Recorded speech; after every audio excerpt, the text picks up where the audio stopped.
Yes, ladies and gentlemen, welcome to another episode of the Brother and Sister Podcast. I am your host, Flava, and my co-host is Tressa Mitchener. Tressa Mitchener, and we have a very, very special guest in the house today, y'all. I would like to introduce to the world Miss Marie Kruse. How you doing, Marie? I'm doing fantastic. Tressa didn't tell me that I had to dress up for it, so no makeup. You got the real me in my hoodie. It's all good. That's what we want, the real you. Right. That's Well, right. We it's want an honor. go It's ahead. an honor. It's an honor and a privilege to have you on the show. And so Tressa, you go ahead and start it off there. Well, Marie, you're beautiful regardless, because God created you in his image. So we're not gonna worry about the hoodie, but we're so happy to have you on the show, Marie. And we wanted to discuss today the topic of you being a single mom with 10 kids. So can you tell us how you became a mom of 10 kids single? Well, obviously, I was married and recently had to flee from my husband. It's been a long road. We have endured 53 days of homelessness and other things along the way. It's a long story, but I realize now that it wasn't my fault and that it was because my husband is a sick man. He has his own emotional wounds that he didn't want to deal with. And I unfortunately hadn't dealt with wounds of my past. And I didn't realize what my beauty was, who I was, how I should be treated, how I should be respected. I just thought that because my husband was spreading God's word of mercy, that it was enough. Right. But I didn't realize there was so much more to him than just his word. His actions did not back up his words. Oh, Right. man. How long was y'all married? 22 and a half years and counting until we get the divorce. But it's quite a battle because it was in Michigan and we're still struggling with it. Yeah. So Marie, how did you deal with the situation being homeless with the kids? Well, thank God we were able to live with family. And then we lived in an Airbnb and then we lived with family again. And I got to the point where I decided that I had to speak to God and be very clear about what. And I said, we cannot do this anymore. The children are suffering. I am suffering. We need a home. And that very day when I said those words in that way, we found someone who rented to us. Praise God. Oh. Yeah, we were definitely praising God. Yes. It was. Yes. So like how long, like when in your marriage, like did you like see like little symptoms of things that like later on in life you realize I should have caught on to that, or I seen that coming, or stuff like that? Did you see like the little signs that pop up here and there? Or Oh, well, yes, I guess the whole shame of all of it is that I saw it even when we were dating. Oh yeah. And I had many people say, don't get married. There's a lot that that he has a lot of baggage and you don't want to get into it. But I just saw the good. I was listening to his words and he was spreading divine mercy. He was an on-air radio host like you. Right. And I mean, how can you go wrong? Right. Right. But within our own relationship, I had been very innocent. And I don't want to say too much. I don't know if my children will listen, but he brought about areas of shame. And since I'm Catholic, I thought, well, you know what? You got to get married because you made a mistake. And I didn't realize you do not have to get married. Right. Because you're not even in the covenant yet. And you have to go to God. You go to confession. We believe in confession with a priest. Right. And I was going, but I don't think I had the strength. I didn't love myself enough. And maybe even in the back of my head, I thought maybe I won't get another chance at marriage because I didn't have a very high self-image at that point. So your self-esteem was low. You had shame.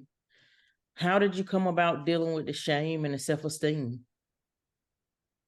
I think once I was married, I just thought, you know what? I'm married. I'm in this. I'm going to stick through it. And I started having children right away. Within 4 months, I was pregnant. And then 13 and a half months after that, I had another one, and then they just kept coming. Right. And so I just buried myself, my children, and I was homeschooling. And I thought I was doing what was best. I was really trying to shield my children and my family from the dangers of the world with the internet and all those scary things out there. And my shielding of it was actually isolating me and allowing my husband and his abuse to just simmer. And we thought it was us. When, I don't know if you know much about abuse, but when you're in an abusive relationship, the blame is always on other people. Right. So I thought it was me. I thought, you know, if I could just do one more thing right or something, that eventually the spark that was in the beginning of our marriage would come back. But it only got worse and worse and worse. Yeah. Yeah.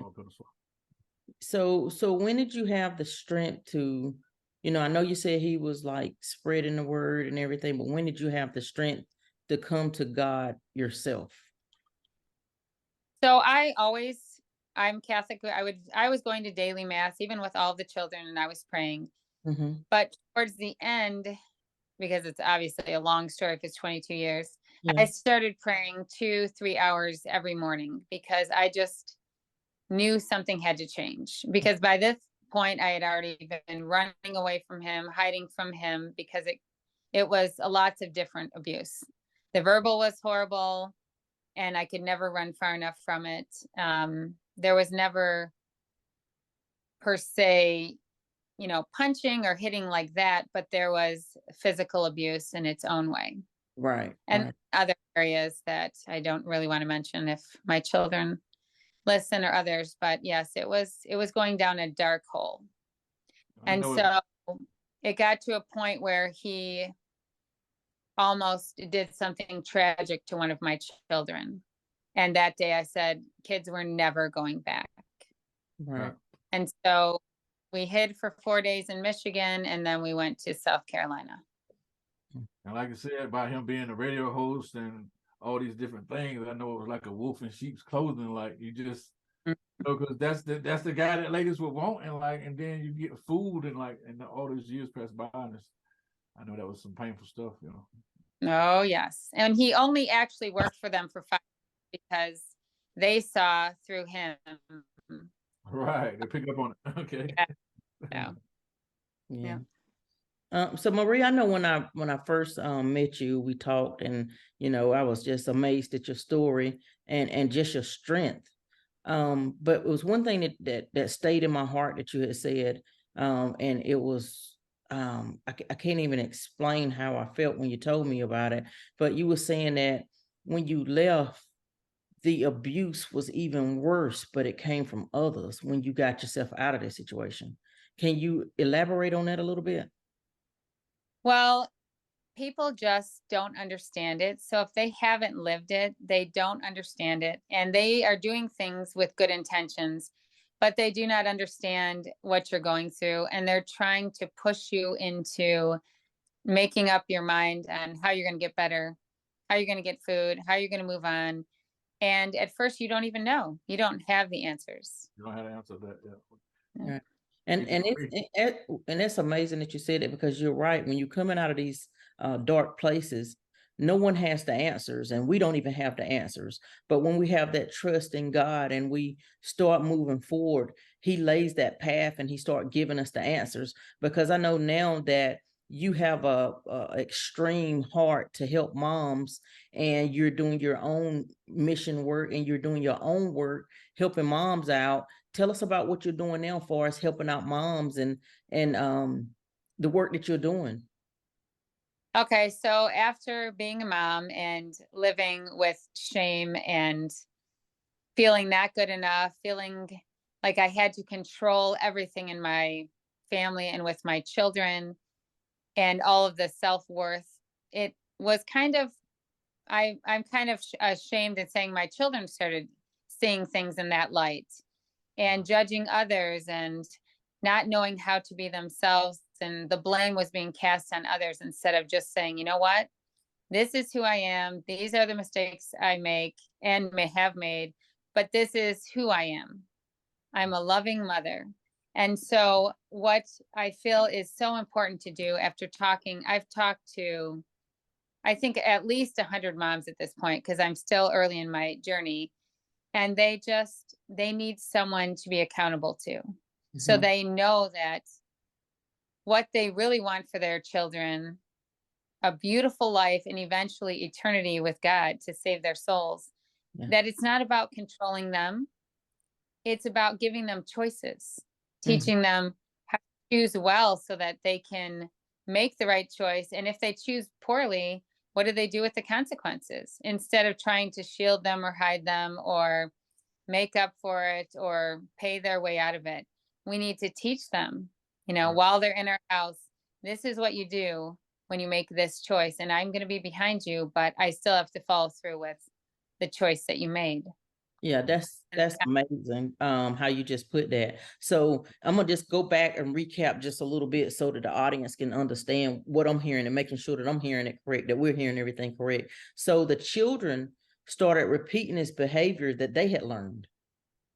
So Yes, so it shows that our households, children are always watching, and they create this, or they start repeating, or the curse starts coming down on the children to start that same cycle again. And so as the parent, we need to try to figure out how to break it. But what you're saying is we have to still allow them to live their own life and make the choices that they make, but also let them have the consequences of those choices. Is that correct?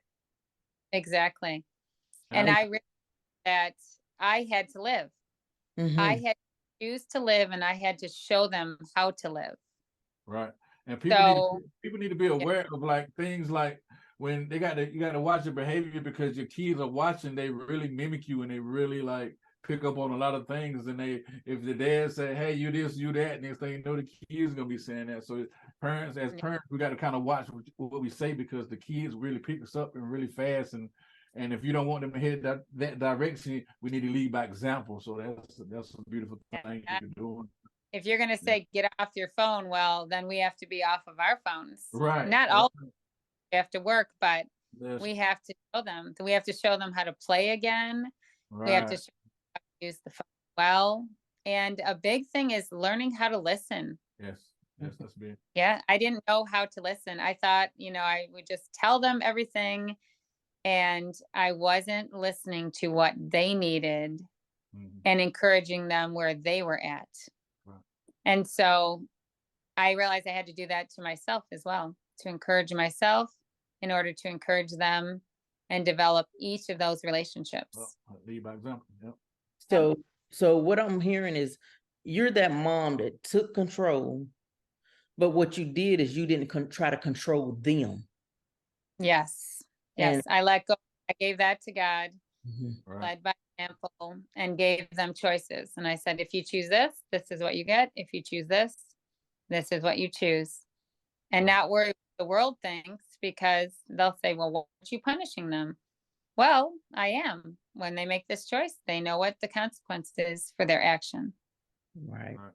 So you're holding them accountable and Yeah, responsible. And that's right. the way we need to do it. That's awesome.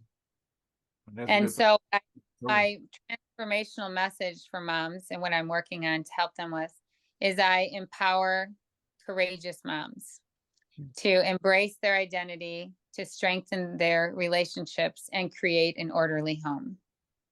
That's awesome. awesome. Yep. Awesome. Well, yeah.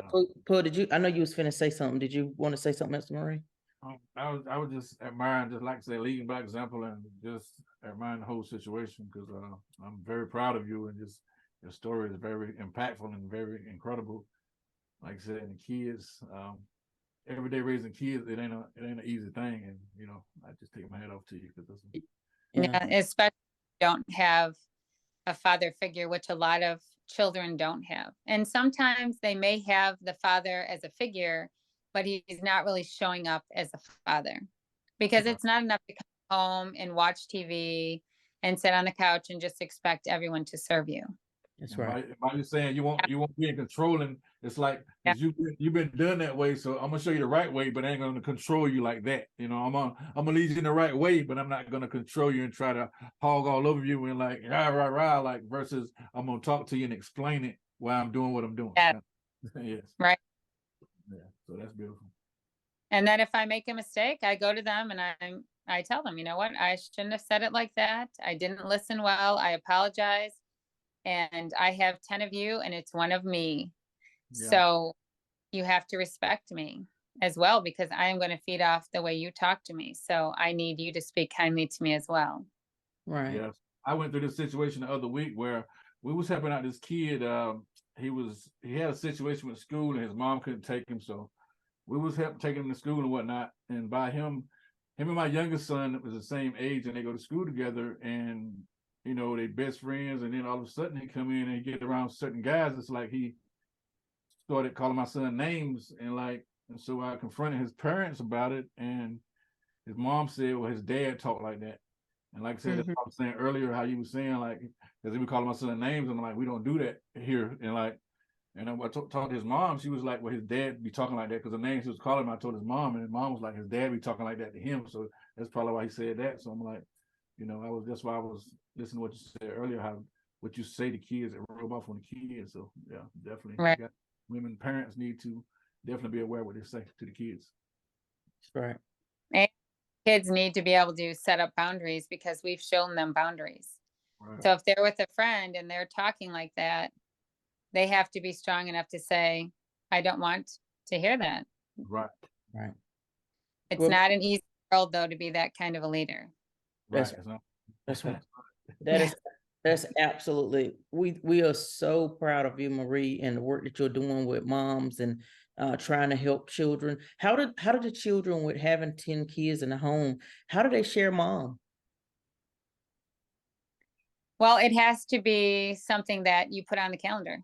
And that has been quite a struggle. Yeah, it's hard because it means time, it means showing up, and I fail at it a lot and I tell them I'm sorry, but I just try to make little steps. You know, if we're in the car together, hey, this is our alone time if I wasn't able to schedule it. Right. But I'll tell them, going to the library tomorrow at this time.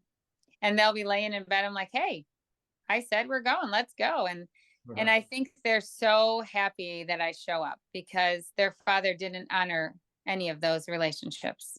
Wow. Not birthdays, not, yes. Wow. But there was a moment when I realized that I had to change. So I remember the morning I woke up and I was so excited to be awake and running downstairs because it's my birthday. And I was expecting, you know, breakfast, a clean kitchen and notes and balloons and flowers. And they had forgotten. Oh man. Yeah, they forgot my birthday. So I realized I'm doing so much that they don't see me anymore. Wow. Right. So I realized I have to teach them at whatever age the tasks they need to do, even if it's not the way I want it, even if it's not the way I want them to fold the clothes or cook or whatever. Right. I have to teach them because otherwise they're not honoring and respecting me because I'm everything to them. Yeah, I'm going through that situation myself. Just as kids, you know, if you fix something to eat, clean up behind yourself, and you know, just help. Let's team up together at life to make it easier for everybody. Like everybody do their part. If you make a mess, clean it up. You know, just little certain things. All of it means a lot when you just the little things means a lot. You know, because they add up. You know, pick your clothes up off the floor. Take the trash out. You know, and then the times you ain't got to say those things, oh, that means the world. Oh, that was so sweet. Like you know what I'm saying. So yeah. Right. And I think the only way we're going to get to that point where they do it without us saying it is if we honor the relationship. Yes. Show up, we listen, and we let them know, you know, it means a lot. And I noticed you did that. That's awesome. And if do it because I need your help. I can't do this without you. And that really does a lot. It doesn't get perfect. There's no perfect. Right. No perfect. But it definitely helps. But the main thing I think is the most important thing in the entire world is telling them that you love them. Yes. Yes.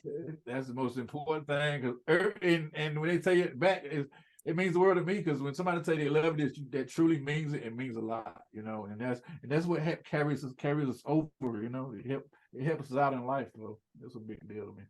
Right. Well, I came through I don't know what your age is, but there was a whole generation where kids, you be quiet and we're just going to do our thing. You just stay in the corner. But that's not teaching them life. Right. They need to be heard. They need to be loved. They need to be touched and hugged and All that. Yeah. just cherished and encouraged. And because I think we lose hope, especially nowadays, Yeah. when you can just run and Yeah. find some way to distract yourself, because it is hard to step Right. out and be different. And it's kind of scary. That's Yes, right. it's very- Not easy to say, hey, I want to help moms. And Right. even though I want to help them, you have to go out of yourself. You have to climb that mountain. That's right. Yes. That's You right. want a goal and you have to say, I want this goal, and it's going to happen just because Jesus said, but I have to show up and I have to do the work. Absolutely. Just in all of our relationships. Absolutely. And so, Marie, the kids are between the ages of what, 2 and 21? 4 and 21. 4 and Yeah, 21. 4 and 20. Yes. Okay, so that is, I just admire you because, oh man, I just can't even imagine it. I mean, and you've gave a lot of wisdom just in this time frame that we have shared with you, that you've allowed us to share, for you to share your story with us. We just appreciate the wisdom that you have given us. But I know that the work that you're doing now, and you're willing to offer moms a one-on-one session with you, and get started on a process with you. Go ahead and tell the moms that's listening out here the session and everything that you offer them, so that they can kind of get signed up with you to help them. Okay, so if you like what you hear and you think you might want to work with me, I'm giving out free strategy sessions to the first 10 moms who either contact me through you, or they can go to my Facebook page, which is Marie Kruse, and it's spelled with a Kruse, and they'll see my face on there and my mission. And that's the way to get to know. A strategy session just helps the person to know what is it that I'm feeling on my heart. Do I feel like I'm in a good place, or do I want to get somewhere better as a mom? Do I want to live my motherhood with more purpose and not let my children rule me? And so after strategy session, they decide if it's a good fit. If not, fine. Otherwise, they come out with a great plan. That's great. So they leave a plan of knowing how to go forward to make the changes they would like in their life, to make them better mothers, better whatever they want to be in their relationships. That's awesome. That's awesome. So you hear Marie, she's giving away those free strategy sessions. You can reach her on Facebook, or you can go to podcastbrotherandsister@gmail.com. If you're trying to reach her and can't reach her, we will be able to connect back to her for you, so that you can get set up with that free strategy session. And also, I wanted to say that to the fathers out there in Marie's situation as well, we absolutely sympathize with you as well, because I've seen several fathers that's been the stand-up guy to take on the children when it's the mom in Marie's situation. So we want to honor you as well as honoring these mothers out here that's single and really trying to make a difference in the world with the children and the moms and the fathers. Yes. Right. Because one strong mother and one strong father, you can change so many people in your circle. It's very important to be the light. There's a lot of dark, but you can be the light. You can be the light to other parents, to give them courage, even when you don't know that you're doing it. You give a lot of smile with your courage and encouragement and love. Amen. Key elements. Like I said, do the right thing when no one's looking. Awesome. Yes, yes. People know. They see it. When they're around you enough, they see it. They see your love. They see that you're trying not to gossip and slander people, but you're just showing up. You're loving, you're encouraging. That's what makes it. Yes. That's what makes the difference. So now go ahead. We're down to like a minute. Well, I just want to encourage all moms, wherever you're at in your life walk with how many children you have. I know sometimes it seems really busy, whether you're in the baby stages or the middle-aged stages and then the teenager stages. It all can seem hard and overwhelming. But if you walk with Jesus and you talk to him and you are very specific, he will enlighten you as a mother. He will guide you, but just show up, be a mom.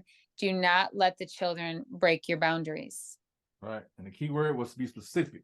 Be Yes, specific. And we are, yes, we are running out of time. We'd like to thank you so much, Miss Marie Kruse. It's been awesome, and it's an honor and a privilege to have you on the show. Thank you so much.